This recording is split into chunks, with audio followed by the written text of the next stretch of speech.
Welcome everyone to Libations and Sensations. I'm here with my real good friend Seth Sandoval. Seth, thank you so much for doing this for me. Of course. Not only one time, but the second time. The second time. Back for the first time, as they say.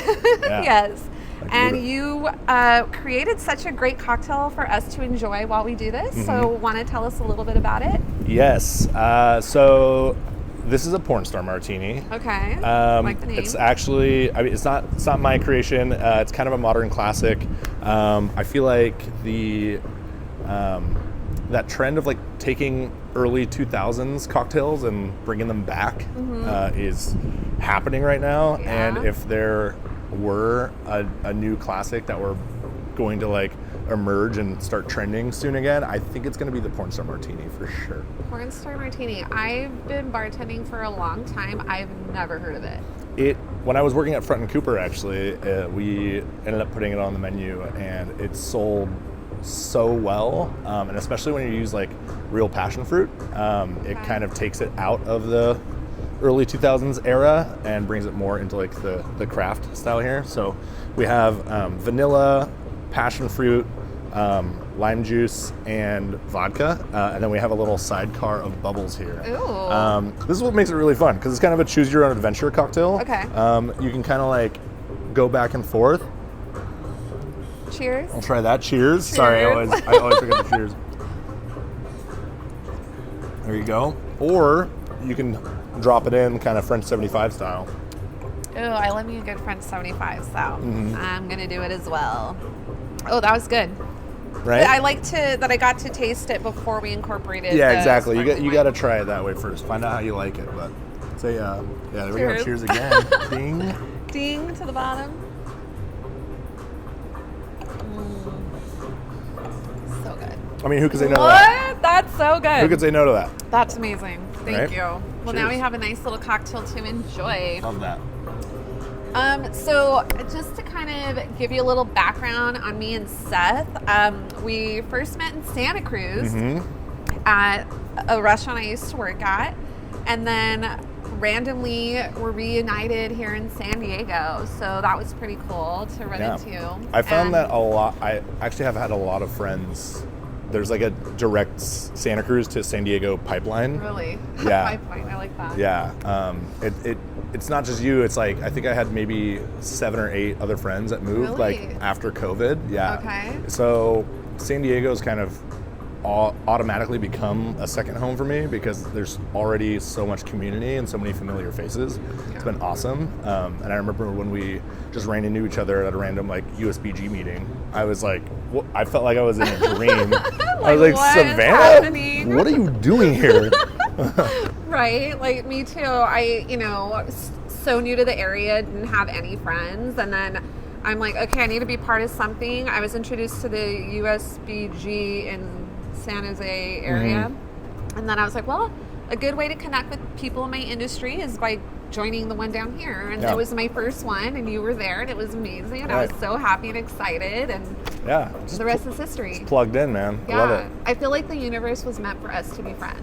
Absolutely. Right? Yes. Yeah. Yes. And I love how you're the kind of friend, and it does happen, we get busy with what we're doing, but we go so long without talking, but I never worry, because I know when we connect, it's going to be like we never missed any time. Yeah, exactly. Like there's no missteps. Right. Those are the best types of friendships, where you can go silent, but then when you meet back up, you just pick up where you left off, and Exactly. That's how I know we're going to be friends for life. Me too. Oh my gosh. And we love the culture of service industry, bar, all that good stuff. Yes. So kind of going into that, how long have you been a bartender? So it's hard to do math after COVID, but I've been bartending since 2015. So I'm coming up on 10 years. Okay. It's like my 9th year in the service industry. My first job, I was bar backing at Margaritaville in Capitola. Oh my. Yeah, not to be Gotta start confused. somewhere. Yeah, not associated with Jimmy Buffett, which was Okay. the specific thing that they were like, no, we were here before Jimmy Buffett started doing Margaritaville. And so people would come in confused all the time. Honestly, I was associating the one I know with that one. Yeah. It was very silly No of them connection. to keep the same name. And they're still there under the same name. Yeah. So I Oh my won't talk gosh. too much shit, but That was your first yeah. gig. First gig. Yeah. And to now you're at the Guild Hotel, which is beautiful. Yes, it is beautiful here. It's really nice. Yeah, and you know, being in a hotel, which I never expected. I always saw myself as more of like a neighborhood bar kind of person. But being in this kind of like bigger picture organization, and then being able to tie that in to my comfortability of like the neighborhood bar. So, you know, my friends come in, say hi all the time, and definitely building a community vibe around a space that usually is kind of a turn and burn, or just people come in and out and you don't see them again for maybe like another year. So yeah, hotel exactly. visit. Exactly, guests, hotel guests. So Yeah. we kind of want to make the hotel vibe feel special again, something where people come in and it's just hospitality from start to finish, which is, you know, obviously my passion. So, Same. yeah. Yeah. And what was it about bartending that piqued your interest in choosing this as your career? Well, I had kind of no direction as a kid. As a teenager, I just didn't really know like where I wanted to go with life. I even was like thinking about becoming a pastor. Like I was like in church. Like I was very involved in church as a teenager. And my mom was a bartender and my dad was a chef. And so I kind of saw that as like a last resort kind of thing. Okay. And after I had, while I was in the Marine Reserve, I was just kind of thinking about a job to do. I had been a custodian, I had been a zipline instructor, I had done kind of like some odd jobs here and there, painting houses, and I was just drawn to bartending. I just thought it would be cool, and I had talked to my mom about it, and she was like, you know, I hoped you would never say that. Really? Yeah, because it was like it's you know, a hard life, and she knows, Yeah. and she partied the hell out of it too. So she was like, man, I really hope you like are responsible, Right. but I know you'd be really good at it.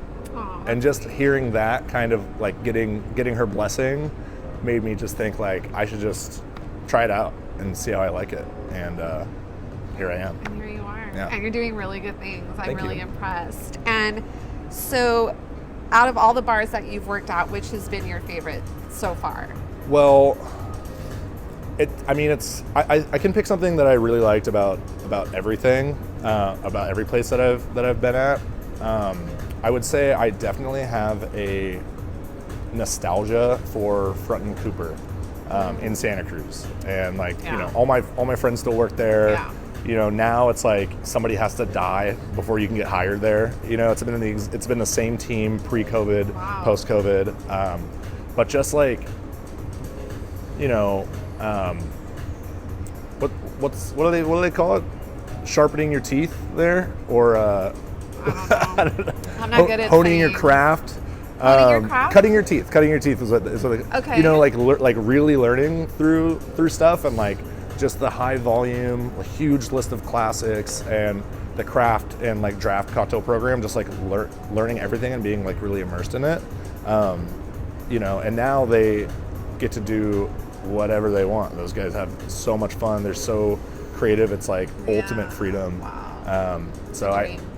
but I have a little piece of that here. And so now that I'm the boss, it's like I have so much knowledge to share, but I do miss being a part of a team where I felt everyone knew more than me, you know? Okay. And so I was learning something Always learning. every day. Yeah. You know, so it's it's fun to be the dumbest one in the room, you know? I know, I get it. It's like you think you know everything about bartending. You go to a new bar, you get a new beverage director, and it's like they're teaching you new stuff, and you're like, oh, I'm going to continue to learn new things. Yeah, and then you meet someone from, you know, you bartend with someone from New York or from Chicago or someone from like Hawaii, and you realize there's all these different styles of Right. bartending. Like there's no one right or wrong way. Yeah. Yeah, so I think it's just, you know, getting behind the stick with people from all walks of life is like so cool. There's still so much to like glean from people. I feel like here at the hotel, like I've learned so much more from chefs than I have other bartenders, honestly. Okay, yeah. And so that's been my kind of driving point, or me getting to be like bright-eyed and bushy-tailed again is like I go in the kitchen and like, what are you working on, chef? Like learning how to like lacto-ferment stuff, and I don't know. It's just that's been awesome, and pairing cocktails with food and stuff like that. That's been really exciting for me this year. Yeah, I mean, it's cool. And then I always say, like, I spent 10 years at Marriott, and I learned so many good things about the service aspect of it all. Right. So I'm sure you're doing a lot of that here. Yeah, we're lucky in that we're kind of like being a boutique hotel. Marriott isn't as attentive to what we're doing, so we kind of get away with a lot. But we still are rated based on the Marriott standard. Okay. So you're doing a thing. Thank you. Yeah, it's tough, you know. You see some things, you're like, they rate us on that? It's like, yes, they do. Yeah. So I see the score. I see the GSS scores. We do have like a marker to hit. Hotel lingo. Yes. Yeah. So anybody who walks into the hotel, when they check out, they get like a survey, and it like literally is like from the time they make a reservation to the time they check out is like there's something that they can rate you on. How was your experience? Down to food and beverage quality, food and beverage service are like two different things, and just like reservation systems, room quality. Is there a smell? Like, does the price match up with everything? Matters. Yeah, you know, when people 100%. are traveling and they're paying good money, they want a cool place to stay. That's up to par with what the money they're cashing out. You know? Right. Yeah. So I'm the kind of person where I like to be kind of left alone, because ultimately I have a very high quality of standard for myself. That's good. So I don't have anyone really like breathing down my neck about stuff. I just have these little targets to hit. As long as I'm hitting them, we're good. You're solid. We're in the clear. Yeah. And so you just being such a talented bartender, you're putting your skills to good use and to good purpose. And so can you tell me more about some pretty awesome things? I know you started support your local bar mom. Yes. So that's been our like hashtag we've been running with for a while. We recently filed our nonprofit officially under Happy Hour Heroes.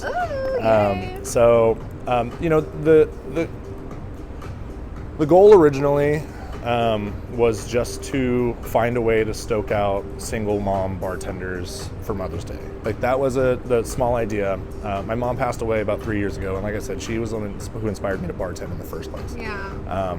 So after she passed, there was kind of this just feeling of, obviously grief, but also, it was like very anticlimactic, and it just didn't feel like, I felt that there was more to be done, and I had a lot of heavy feelings that I needed to direct towards something positive. So that was how Support Your Local Bar Mom started, and then Jess Roscoe helped me kind of like revive it a couple years later, and so we finally we did some fundraisers last year, got enough to like go legit, like under the legal DBA, 501c3 nonprofit. So we're still in our fundraising period right now. But now the goal is to provide childcare for single parents in the service industry. That's awesome. So kind of a broader spectrum. We're not doing like just moms. It could be moms or dads. Yeah. And also just those kind of like complicated relationships that occur. I don't want to like close it off to anybody, but what I want to do is make starting a family when you're a hospitality professional less daunting of a task. Yeah. Because there's not a lot of support for us, and a lot of people think that if you have a kid, it's treated like a career-ending injury. True. Like, gotta get out, gotta retire now. It's like, well, I like my job, and I take it seriously, and I want this to be a career, and I don't want having kids to stop me from being able to work this type of a job and doing what you love. Yeah. So and I know that other people feel that way too. So that's ultimately what we aim to achieve with Happy Hour Heroes. Oh my gosh, I'm so proud of you. Thank you. That's great. You're doing good things. And so with that, like another thing you've done, and I've gotten the pleasure of being involved twice, is cocktail competitions. Mm-hmm. And you did one in Santa Cruz that I was part of, part of, but like I got to support you, and then one here in San Diego. How many competitions have you done? I've done a few small ones. Like I think I've really done like 6 or 7 small ones. I've entered some of the bigger ones. The most recent that I did pretty well in was the Patron Perfectionist. That's the biggest one that I've done. Like, wow. Sponsored by Tales of the Cocktail. We went to LA, had a great old time. I didn't place or anything, but the competition was like so stacked that it's like, you know, how could you? Yeah, but the fact that you were invited is like a testament to that how was good you are. that was incredible. Yeah, I did win the Select Spritz competition a couple years ago, and that was like my first year in San Diego, and I think that really kind of like put me on a map in a certain sense. But cocktail competitions, like, they're really, in my eyes, they're not about winning. They're really more about networking. Right. And it's introduced me to a lot of my now best friends, and some of the best experiences that I've had have been because of those competitions. And it really just comes down to putting yourself out there. It's really a vulnerable position to like get behind the bar. Yeah, obviously we all kind of step onto stage when we're behind the bar, but when it's just you and everyone's watching you make this like one cocktail times 4, and you have to like talk through it and stuff. Oh, it's exposing. It's exposing. Yeah. So I think that being open to doing something like that vulnerability, like, helps people connect more. I think cocktail competitions are tons of fun. Everyone should do them. Okay, yeah, I agree. I randomly got selected to do one at Raised by Wolves, and it was really scary. I was like, oh my God, what am I doing here? But it was a good time. It was fun. I'm happy I did it. I've come to the conclusion that I am not a competition bartender, and I'm okay with that. Yeah. I would rather be on the other end supporting my friends and totally seeing what creative cocktails you guys are coming up with. And so for those bartenders that are, you know, thinking about going into competitions, what advice would you give them? I think that as a young bartender, like in my first couple of competitions, I really was like, I'm gonna maximize the complexity of ingredients. I'm gonna make it so deniably complex that they're gonna have to give me the win. Right. And that's so backwards. Like, right. A lot of times what they really want you to do is understand the brand dynamics, because it's always sponsored by a brand, right? So you have to understand how the brand talks about their product, and you have to kind of visualize yourself aligning with their values, and then go from there. And then it's all about connecting their values with your values, and then creating a cocktail that tells a story. Everyone kind of like rolls their eyes at this, like, because like, oh, I got this recipe from, like, my grandma used to make this, and I think that's not really what people are looking for when they want a story. I think it's like combining values, choosing a moment from your life where this is like how you thought through this and how the ingredients tie into your story. And if you do that and you still lose, it's because somebody else had a story that the judges connected more with. You know, as long as you don't make a cocktail that's like trash, because I've judged cocktail competitions as well, and I've tasted everything, and sometimes the person who makes the best cocktail doesn't win. Like, that's just kind of, and that's the reality of, like, that's the sad truth of it. It's like for a moment, you're stepping into a brand ambassador role for that product. Yeah. You know? And I get it. Right. And that's why they're the ones, you know, backing it. That's why they're doing it. Right. It's marketing. Marketing for them. Yeah, exactly. And also, you know, there's so many bartenders that are like, oh, how can I use this in my bar and bring that product if we don't already carry it? Exactly. How can we use it or bring it in? Right. So you've been a part of the cocktail scene in Northern California, now Southern California. How do the two compare? Is there one that you prefer more than the other? This is like a controversial topic, because everyone wants to like rep their city like really hard. Yeah. Being in Santa Cruz, the closest bartending community that we had was San Francisco, right? Which can be a little gatekeepy, you know, a little hoity-toity, like really like earn your stripes kind of place, which isn't a bad thing per se. It definitely like creates a really high echelon of like talent there. However, you know, when I was getting my career started in Santa Cruz, a small town, it's like I was able to get into a bar manager role at a young age and start like, you know, practicing like leading a team and creating cocktails and menus and all that early on, and I was able to kind of like make the mistakes on a smaller scale, right? So that when I got into a position later, I wouldn't make those young guy mistakes. And when you're in a city that doesn't let you take charge of a bar until you're like at least 30, it's, you know, I had friends that went up to San Francisco and they bar backed for like 3 years. They couldn't get promoted. Dang, yeah. While I was running a bar, you know. So it's it can be it's really like dog eat dog, you know. So I think during COVID there was like this reset, and I had the choice to either like move up to San Francisco or move down to San Diego.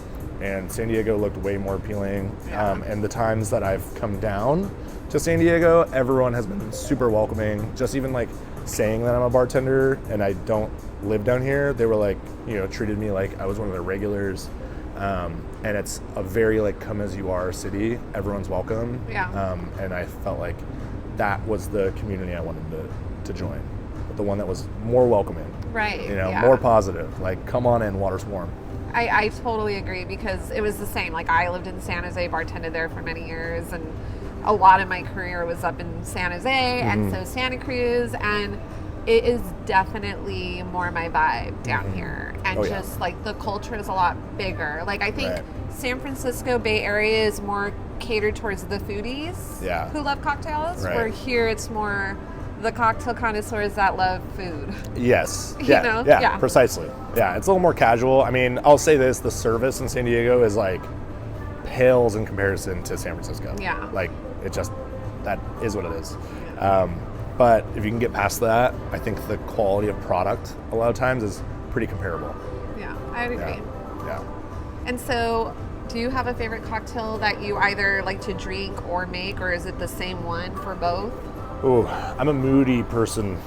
Very moody. What you're in the mood for. What I'm in the mood for. Okay. I mean, daiquiri, Negroni, and then like any offshoot from those things. Okay. Like, those are my biggest moods. If not that, tequila, beer. That's it. Simple. Yeah. Simple and straight to the point.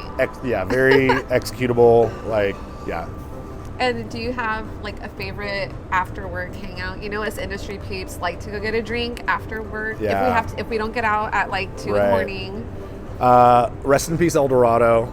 That was the one, dude. That was the one. Being on Broadway, down the street from the Guild, we would get off. I'd go with my bartenders. We'd play pool till the end of the night and like just drink High Life, and it was just kind of perfect.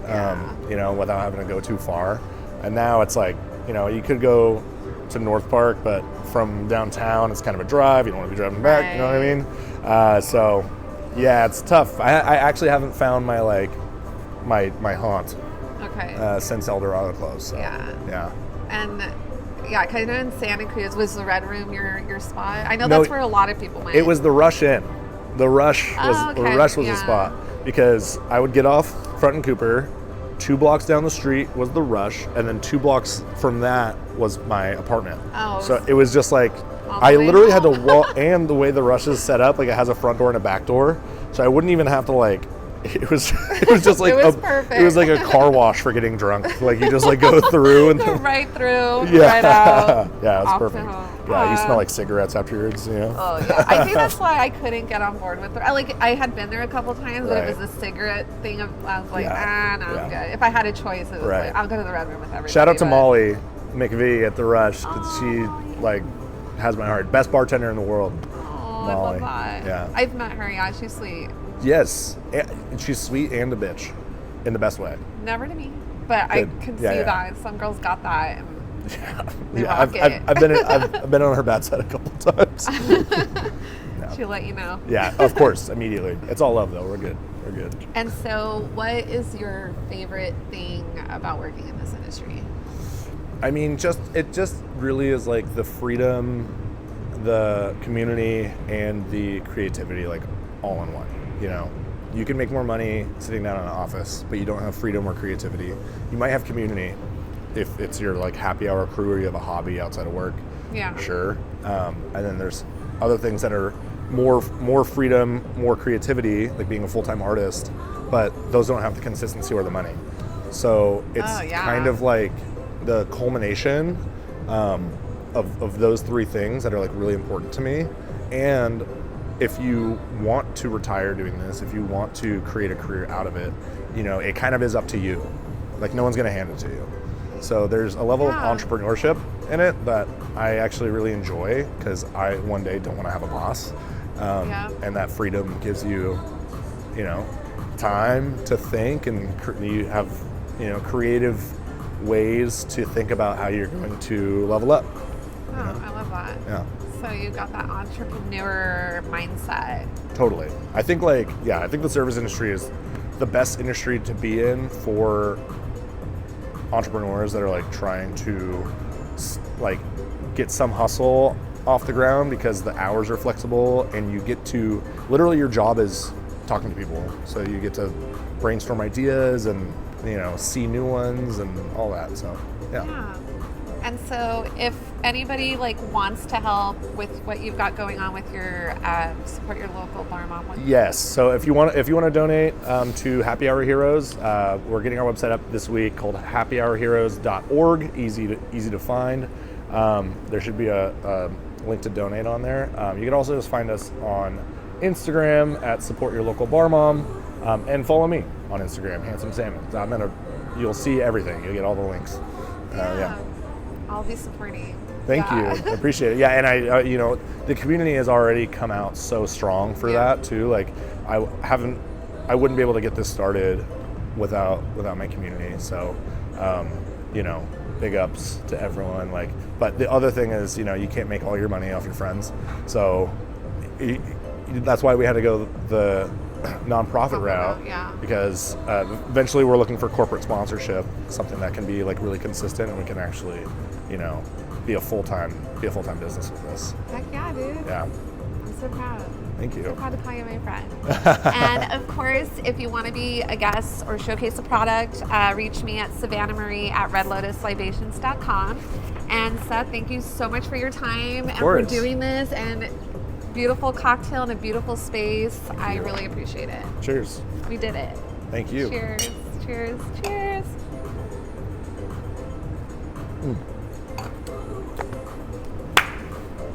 Yeah. There we go.